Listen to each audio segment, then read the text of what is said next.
வணக்கம். Laptop mother போர்டில் battery செக்ஷனை எப்படி செக் பண்ணி பார்க்கணுங்கிறத இப்போ நம்ம பார்க்கலாம். அதாவது பேட்டரி செக்ஷன் ப்ராப்ளம்னா என்ன அப்படின்னு பார்த்தீங்கன்னா, ஒரு லேப்டாப் வந்து அடாப்டர் போட்டு ஆன் பண்ணால் ஆன் ஆகுது. ஸோ பேட்டரியிலேருந்து உங்களுக்கு வந்து பவரே சார்ஜ் நிற்க மாட்டேங்குது. அப்படின்னா என்னென்ன ப்ராப்ளமாக இருக்கும் அப்படின்னா, ஃபஸ்ட்டு வந்து என்னென்னா பேட்டரி வந்து வீக் ஆகிட்டு இருக்கலாம். நீங்கள் பேட்டரி லேப்டாப் வாங்கி ஒரு 3 வருஷம் ஆகிடுச்சு அப்படின்னாலும் மேக்ஸிமம் வந்து லேப்டாப் பேட்டரி வந்து வீக் ஆகிடும். ஃபஸ்ட்டு என்ன ஆகும், இனிஷியலாக பார்த்தீங்கன்னா ஒரு 5 மினிட்ஸ் 10 மினிட்ஸ் சார்ஜ் நிற்கும்.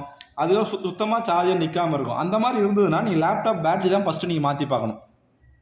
இல்லை சார், நான் வாங்கி புதுசு இப்போ தான் 1 இயர் ஆகுது அப்படின்னா என்ன ஆகும்னா, சம்டைம் இந்த இருக்கு பாருங்கள், இதான் வந்து பேட்டரி செக்ஷன்ஸ். ஆக்சுவலாக இந்த செக்ஷனில் ஏதாவது ஷார்ட் சர்க்யூட் இருந்தாலும் என்ன ஆகாது அப்படின்னா பேட்டரி போட்டால் வந்து ஒர்க் ஆகுது. அதே மாதிரி சில டைம் சொல்லுவாங்க அடாப்டர் மட்டும் போட்டால் ஒர்க் ஆகும், அடாப்டர் மட்டும் போட்டால் ஒர்க் ஆகுது, ஆனால் பேட்டரி கனெக்ட் பண்ணாலுமே லேப்டாப் ஆஃப் ஆகிடுது அப்படின்னு சொல்லுவாங்க.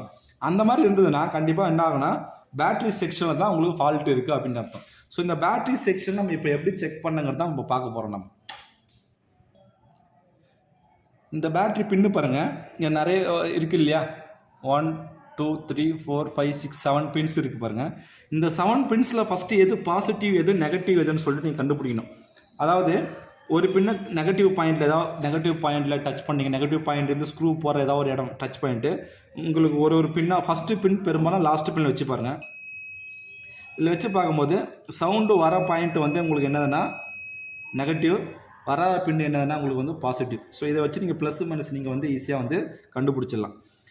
இப்போது இந்த பாசிட்டிவ்லேருந்து சர்க்யூட் எப்படி போகுதுன்னு சொல்லிட்டு பார்க்க போகிறோம். ஓகே, இந்த பாசிட்டிவ்லேருந்து பார்த்தீங்கன்னா இங்கே ஒரு பக்கத்தில் ஒரு மாஸ்பெட் இருக்குது பாருங்கள். இந்த மாஸ்பெட்டில் ட்ரெயினில் போகுது, இதற்கா இந்த பாசிட்டிவ் பின்லேருந்து இந்த மாஸ்பெட்டோட ட்ரெயினில் போகுது. சேம் டைம் என்ன இருக்குது அப்படின்னா இந்த கெப்பாசிட்டரோட எல்லா பின்னும் கண்டினியூட்டி இருக்குது. சரியா?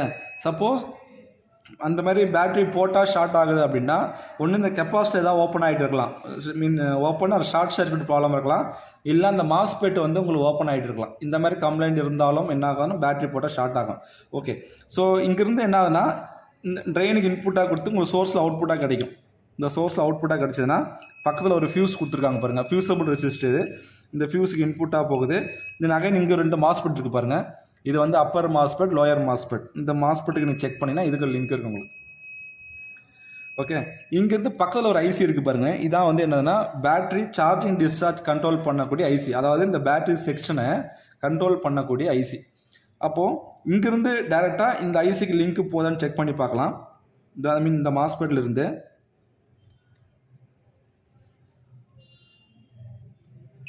இது இருக்குது பாருங்கள். ஸோ இந்த மாஸ்பெட்லேருந்து என்ன ஆகுதுன்னா டைரெக்டாக இந்த ஐசிக்கு லிங்க் இருக்குது. அப்போது உங்களுக்கு பேட்ரி வந்து ஆக்சுவலாக உங்களுக்கு பேட்ரி ஒர்க்கிங் வோல்ட்டு பார்த்தீங்கன்னா பெரும்பாலும் 10.5 வோல்ட் அந்த மாதிரி தான் வோல்ட் இருக்கும். 10.5 அந்த மாதிரி 11 வோல்ட் இந்த மாதிரி தான் வோல்ட் இருக்கும். அந்த வோல்ட் இதுக்கு எப்படி வருதுன்னா இந்த ஐசி மூலியமாக தான் என்ன ஆகும் அப்படின்னா டைரெக்டாக இந்த அப்பர் மாஸ்பெட், லோயர் மாஸ்பெட்டு, இந்த இங்கே இருக்கிற மெயின் மாஸ்பெட்டு மூலியமாக தான் இதுக்கு ஆக்சுவலாக வோல்ட் வரணும். ஒன்று இந்த ஐசி ஃபால்ட் ஆகியிருந்தால் டேரெக்டாக இங்கே வோல்ட்டே கிடைக்காது. வோல்ட்டு கிடைக்கலோட என்ன ஆகாது, நீங்கள் அப்போ பேட்ரி ஃபால்ட்டு கிடையாது. வோல்ட்டு கிடைக்கல அப்படின்னா இந்த ஐசி தான் ஃபால்ட்டாக இருக்கும். ஓகே, சப்போஸ் ஷார்ட் சர்க்யூட் இருக்குது, பேட்ரி போட்டால் ஷார்ட் ஆகுது அப்படின்னா இந்த இடத்துல ஏதாவது மாஸ்பெட் ஷார்ட் இருக்கும், இல்லை கெப்பாசிட்டி ஷார்ட் இருக்கும். அதர்வைஸ் மேபி ஃபைனலாக வந்து ஐசியே ஃபால்ட்டாக இருக்கலாம். நீங்கள் பவர் கொடுத்து செக் பண்ணி பார்க்கணுன்னா லைவாக இந்த வோல்ட் எவ்வளோ வோல்ட் வருதுன்னு சொல்லிட்டு நீங்கள் லைவாக இங்கே செக் பண்ணி பார்க்கலாம். ஸோ பேட்டரி செக்ஷனை பொறுத்த வரைக்கும் இந்த மாதிரி தான் செக் பண்ணி பார்க்கணும். ஷார்ட் சர்க்யூட் இருந்தால் நீங்கள் ஃபைண்ட் அவுட் பண்ணிட்டீங்கன்னா அந்த காம்பனண்ட்டை நீங்கள் எடுத்து மாற்றினீங்கன்னா ப்ராப்ளம் வந்து உங்களுக்கு சால்வ் ஆகிடும். ஓகே, இப்போ இங்கே பாருங்கள், இதுதான் இந்த லேப்டாப்புடைய பேட்ரி. ஸோ இது வந்து பார்த்தீங்கன்னா லித்தியம் அயான் பேட்டரின்னு சொல்லுவாங்க. உள்ள ஆக்சுவலாக நிறைய செல்ஸ் வச்சுருப்பாங்க. நிறைய செல்ஸு பார்த்தீங்கன்னா உங்களுக்கு சீரீஸில் அது மாதிரி கனெக்ட் பண்ணி கொடுத்துருப்பாங்க. இந்த பேட்டரியோட ஒர்க்கிங் வோல்ட் இங்கே கொடுத்துருக்காங்க பாருங்கள், 10.8 வோல்ட், 10.82 டிசி வோல்ட். இதான் வந்து பேட்டரியோட ஒர்க்கிங் வோல்டேஜ். ஸோ இந்த வோல்ட்டு தான் உங்களுக்கு அவுட்புட் வந்து இங்கே இதில் வந்து உங்களுக்கு செக் பண்ணி பார்க்கலாம். அதே மாதிரி நான் சொன்னேன் இல்லையா, அந்த ஐசிலேருந்து வரக்கூடிய வோல்ட்டு இந்த பின்னுக்கு வந்ததுன்னா இங்கேருந்து பேட்டரிக்கு வந்து உங்களுக்கு வந்து சார்ஜ் ஆகும். பேட்டரியில் ப்ளஸ் மைனஸ் ஆல்ரெடி கொடுத்துருக்காங்க பாருங்கள். ஸோ இந்த பின் பாசிட்டிவ் பின்னு, இந்த பின் நெகட்டிவ் பின். இந்த 2 பாயிண்டில் நீங்கள் செக் பண்ணி பார்த்தீங்கன்னா நீங்கள் டேரெக்டாக மல்டிமீட்டர் வைக்கும்போது டேரெக்டாக டச் ஆகாது. அப்போ என்ன பண்ணுங்கள், இந்த மாதிரி சின்ன நீடில்ஸ் அது மாதிரி எதாவது வச்சுட்டு உள்ளே இன்சர்ட் பண்ணிவிட்டு நீங்கள் அதுக்கப்புறம் செக் பண்ணி பார்த்தீங்கன்னா பேட்டரியோட வோல்ட்டு உங்களுக்கு காமிக்கணும். சப்போஸ் பேட்டரியில் சுத்தமாக வோல்ட் இல்லை அப்படின்னா உங்களுக்கு 0 வோல்ட் தான் இருக்கும். அந்த மாதிரி டைமில் நீங்கள் பேட்டரி வந்து இமீடியட்டாக பூஸ்ட் பண்ணுறப்பல நீங்கள் பேட்டரியை பூஸ்ட் பண்ணி நீங்கள் செக் பண்ணி பார்க்கலாம். ஸோ இதான் வந்து பேட்டரி செக்ஷன் எப்படி செக் பண்ணுங்கிறத நம்ம இப்போ பார்த்தோம்.